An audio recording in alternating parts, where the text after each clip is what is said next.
जय हिंद साथियों, कैसे हैं आप सभी। होप करता हूं कि आप सभी ठीक होंगे, सेफ होंगे व सुरक्षित होंगे। आज की इस वीडियो में हम सभी बात करने वाले हैं NEP 2020 की, यानी कि न्यू एजुकेशन पॉलिसी 2020 क्या है, इसमें क्या परिवर्तन किए गए हैं। अब क्या हाई स्कूल इंटरमीडिएट की बोर्ड परीक्षाएं नहीं होंगी, ग्रेजुएशंस की परीक्षाएं किस आधार पर की जाएंगी, मिनिमम एज क्राइटेरिया वगैरह क्या है, किस प्रकार से हमारी शिक्षा नीति में बदलाव किए गए हैं, हम अपने सब्जेक्ट का चयन किस प्रकार से कर सकते हैं, और अभी तक का जितने भी रूल्स हमारे गवर्नमेंट द्वारा लगाए गए हैं उसमें गवर्नमेंट द्वारा ये जो एजुकेशन में रूल्स लगाया गया है ये गवर्नमेंट का मास्टर स्ट्रोक क्यों कहा जा रहा है। नई शिक्षा नीति लगने के बाद हमारे एजुकेशन सिस्टम में क्या बदलाव आएगा, आज की इस वीडियो में हम ये सारी डिटेल्स बेहतरीन यानी कि शुरू से लेकर अंत तक बेहतरीन ढंग से करने वाले हैं। सबसे पहले बात करते हैं कि पुराने एजुकेशन सिस्टम में क्या था, नए एजुकेशन सिस्टम में क्या था। हम इस प्रकार से कंपेयर करते हुए चीज़ों को आगे बढ़ाएंगे ताकि बेहतरीन ढंग से आपको चीज़ें समझ में आ जाएं। पुराने एजुकेशन सिस्टम में यह था कि हमारे जो स्टूडेंट्स की स्टार्टिंग एज थी पढ़ाई की वो 6 वर्ष थी। 6 वर्ष के बाद पहला एडमिशन आपकी प्रथम कक्षा यानी कि पहली कक्षा में किया जाता था। उसके बाद में दूसरी कक्षा, पहली कक्षा का एग्ज़ाम, दूसरी कक्षा, तीसरी, ऐसे ऐसे करके 8 तक आपको बढ़ाया जाता था। 12th तक जो एजुकेशन की रिस्पॉन्सिबिलिटी थी वो स्टेट गवर्नमेंट की हुआ करती थी। 12th के बाद जो एजुकेशन की रिस्पॉन्सिबिलिटी होती थी वो सेंट्रल गवर्नमेंट की हुआ करती थी, यूनिवर्सिटी की हुआ करती थी।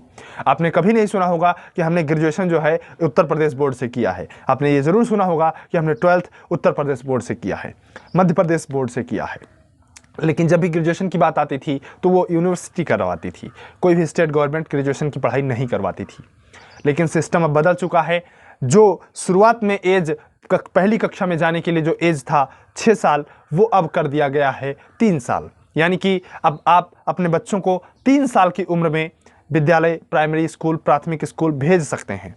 शुरुआत के 3 साल उनको रंगोली बनाना, खेल कूद सिखाना, कई ऐसी चीज़ों में माहिर करना, मतलब रंगोली बनाना, खेल कूद करवाना, ऐसे मतलब जो प्ले ग्रुप में जितनी भी क्रियाएं की जाती हैं। प्ले ग्रुप आप सभी आसानी से समझते होंगे, जो आपके इंग्लिश बोर्ड यानी कि CBSE बोर्ड में चलता है प्ले ग्रुप, उसमें जो भी काम करवाए जाते हैं वो अब करवाए जाएंगे 3 साल के लिए। बच्चों को 3 साल से लेकर 6 साल तक प्ले ग्रुप के जो भी काम है करवाए जाएंगे।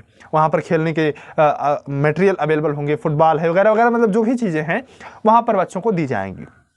उसके बाद कक्षा 6 में वो बच्चा पहली बार कक्षा 1 में प्रवेश करेगा 6 साल की उम्र में। 6 और 7 2 साल वो कक्षा 1 और कक्षा 2 रहेगा। इस 5 सालों के भीतर यानी कि 5 + 3 + 3 + 4 की जो स्कीम लाई गई है, या 5 + 3 + 4 + 4 की जो स्कीम लाई गई है, आप आसानी से समझिएगा।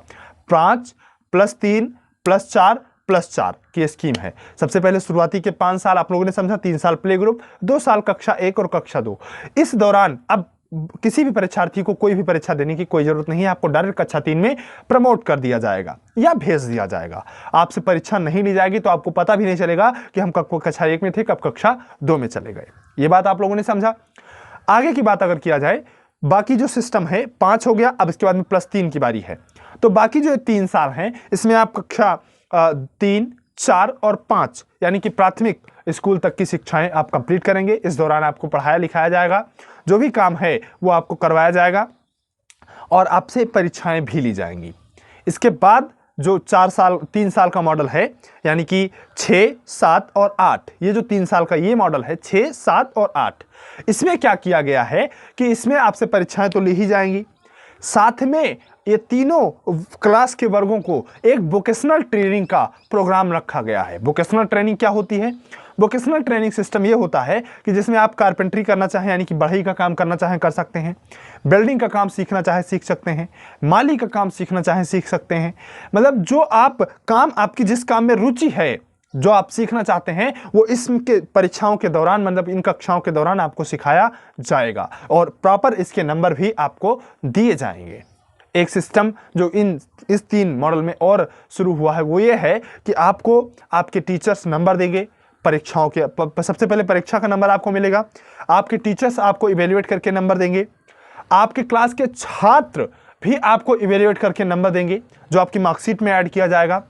आपको खुद सेल्फ इवैल्यूएशन से आप कितने नंबर पाने के अधिकारी हैं, कितना नंबर आप पा सकते हैं, ये आप टीचर्स को अपने बताएंगे कि मेरा सेल्फ इवैल्यूएशन ये रहा, जो कि बहुत ही एक अच्छा सिस्टम है कि आप जो इंटर के बाद कब जाके लड़का सोचता था कि मैं क्या हूं, क्या कर सकता हूं, ये सिस्टम उसको कक्षा 6 से लेकर 8 तक में ही उसमें इंप्लीमेंट कर दिया जाएगा। खुद को इवैल्यूएट करें। बच्चों जो अन्य आपके छात्र होंगे वो भी आपको इवैल्यूएट करके नंबर देंगे। इससे क्या होगा कि छात्रों में मित्रवत व्यवहार बढ़ेगा, भाईचारा बढ़ेगा। चूंकि इसको नंबर देना है, इससे मित्रवत व्यवहार रखें, नहीं कहीं ऐसा ना हो मेरा नंबर काट दे। ये जो सिस्टम है, ये वोकेशनल ट्रेनिंग और ये सेल्फ इवैल्यूएशन का मैटर 6 से लेकर 8 तक के बच्चों में बहुत ही अच्छा सिस्टम किया गया है।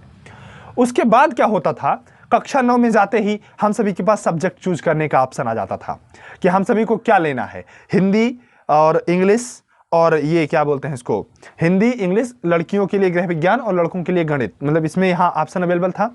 सामाजिक विज्ञान और शायद एक और हिंदी इंग्लिश सामाजिक विज्ञान विज्ञान और एक गणित ऑप्शनल था, और एक और सब्जेक्ट संस्कृत कंप्यूटर उर्दू वगैरह वगैरह, मतलब एक सब्जेक्ट में वरीयता थी, हम इनमें से कुछ चूज कर सकते थे। ये सिस्टम अब खत्म हो चुका है। सिस्टम कुछ इस प्रकार से आ गया है, कक्षा 9 से 12 तक इसको 4 की कैटेगरी में डाला गया, यानी कि 5 + 3 + 3 + 4 की कैटेगरी में इसको डाला गया है। सिस्टम ये होगा कि अब आप कोई भी सब्जेक्ट, आपको हिंदी पढ़ना है ले लीजिए, उर्दू पढ़ना है ले लीजिए, आपको संस्कृत पढ़ना है ले लीजिए, मैथ पढ़ना है ले लीजिए, मैथ के साथ गृह विज्ञान पढ़ना है ले लीजिए, गृह विज्ञान के साथ कृषि विज्ञान पढ़ना है ले लीजिए। आप 6 सब्जेक्ट अपने मन का चूज कर सकते हैं, जो आपको पढ़ना है वो आप ले लीजिए। ये इंप्लीमेंट किया जाएगा।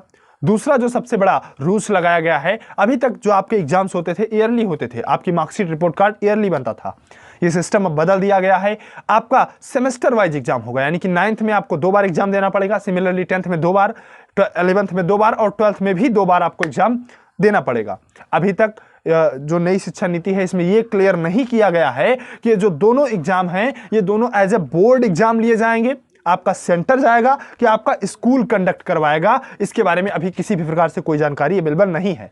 ये इंप्लीमेंट होने के बाद इसके बारे में जानकारी अवेलेबल की जाएगी कि आपका जो दोनों एग्जाम होने वाला है वो बोर्ड एग्जाम होगा या दोनों एग्जाम आपका स्कूल कंडक्ट करवाएगा। इसके बारे में कोई जानकारी अभी तक अवेलेबल नहीं है। कुछ लोगों का मानना है कि नई शिक्षा नीति इंप्लीमेंट हो जाने के बाद कक्षा 10 का बोर्ड खत्म हो जाएगा, केवल कक्षा 12 में बोर्ड रहेगा। ऐसा बिल्कुल नहीं है। नई शिक्षा नीति लग जाने के बाद कक्षा 9 में 2 पेपर, यानी कि जो सेमेस्टर सिस्टम चलता है, 9 में 2 बार 6-6 महीने करके, 10 में 2 बार, 11th में 2 बार एंड 12th में 2 बार आपको एग्जाम देना होगा। इसके बाद में कक्षा 10 पास करते ही हमारे पास ये ऑप्शन होता था कि हम या तो साइंस स्ट्रीम में चले जाएं या तो आर्ट स्ट्रीम में चले जाएं। आर्ट स्ट्रीम में हिस्ट्री, पॉलिटी, इकोनॉमी, ज्योग्राफी इत्यादि पढ़ाई जाती थी, हिंदी, इंग्लिश। साइंस स्ट्रीम में फिजिक्स, केमिस्ट्री, मैथ, बायोलॉजी, ये सारी चीजें पढ़ाई जाती थी।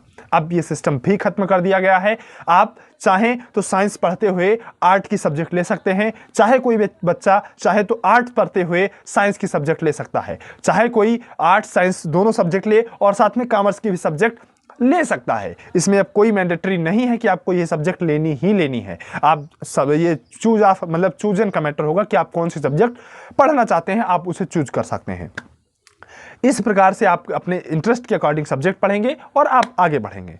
उसके बाद में जब आप ग्रेजुएशन में एंट्री करेंगे, तब अभी तक ग्रेजुएशन आपका 3 साल का होता था, अब आपका ग्रेजुएशन 4 साल का होगा। 4 साल में ऐसा नहीं है कि ग्रेजुएशन आपने 4 साल का किया वही एग्जाम्स मांगेंगे, ऐसा नहीं, 3 साल वाला ग्रेजुएशन ही माना जाएगा। मैं इसको ग्रेजुएशन के एग्जाम पैटर्न को थोड़ा समझाता हूं।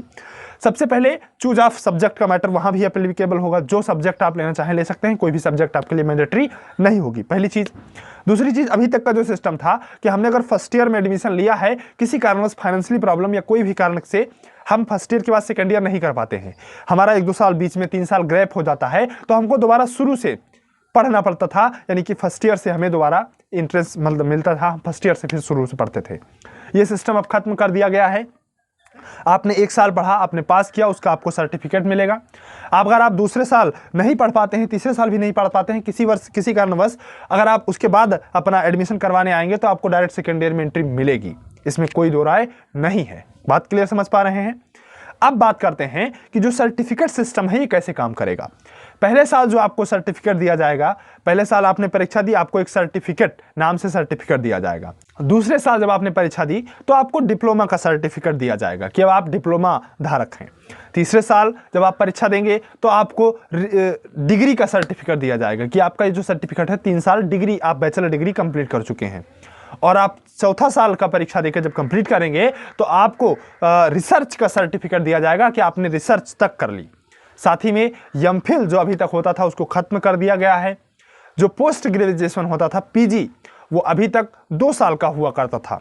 आप जो सब्जेक्ट ग्रेजुएशन में लिए हैं जरूरी नहीं है कि आप वही सब्जेक्ट उन्हीं में से कोई सब्जेक्ट पोस्ट ग्रेजुएशन में लें। आप अपने सब्जेक्ट को चेंज करके भी पोस्ट ग्रेजुएशन कर सकते हैं।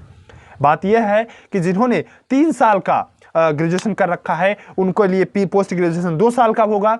जिन्होंने 4 साल का ग्रेजुएशन कर रखा है उनके लिए पोस्ट ग्रेजुएशन मात्र 1 साल का होने वाला है। मतलब कुल मिला के 5 साल में आप ग्रेजुएशन और पोस्ट ग्रेजुएशन कंप्लीट कर लेंगे।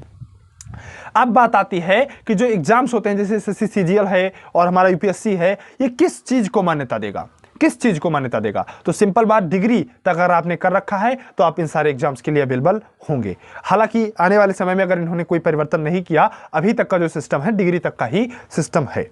और साथ ही में कुछ सिस्टम और बताए गए हैं कि अभी तक क्या होता था कि हमारे स्कूल्स जो होते थे वो मनमानी फीस लेते थे। अब गवर्नमेंट ने हमारे कहा है कि हम स्टैंडर्ड तय करेंगे स्कूलों का। कई स्कूलों को जांच बिठाकर या अधिकारी भेजकर हम उन स्कूलों का स्टैंडर्ड तय कर लेंगे कि ये स्कूल इतनी फीस लेने के लायक है और इससे अधिक की फीस नहीं ले सकता है। उस अकॉर्डिंग आपको फीस लेनी होगी। बुक्स सारी एनसीईआरटी बेस्ड पर आपको चलानी होंगी। बुक्स के भी मनमानी पैसे आप नहीं तय कर सकते हैं। ये भी एक अच्छा कदम है। साथ ही में एक और काम किया गया है कि विदेश की जो टॉप 50 यूनिवर्सिटी हैं वो भारत में अब अपनी शाखाएं खोल सकती हैं और भारत में पढ़ाने सकती हैं। ऐसा नहीं कोई भी यूनिवर्सिटी खोल दे, सिर्फ टॉप 50 भारत में खोल सकते हैं, जिससे हमें एक कंबाइंड मॉडल मिलेगा एजुकेशन का।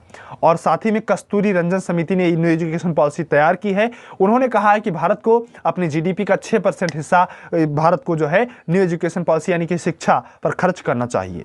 हालांकि इस साल जो इसका बजट आया है वो 2.9% यानी कि आधा आया है, जीडीपी का आधा बजट आया है।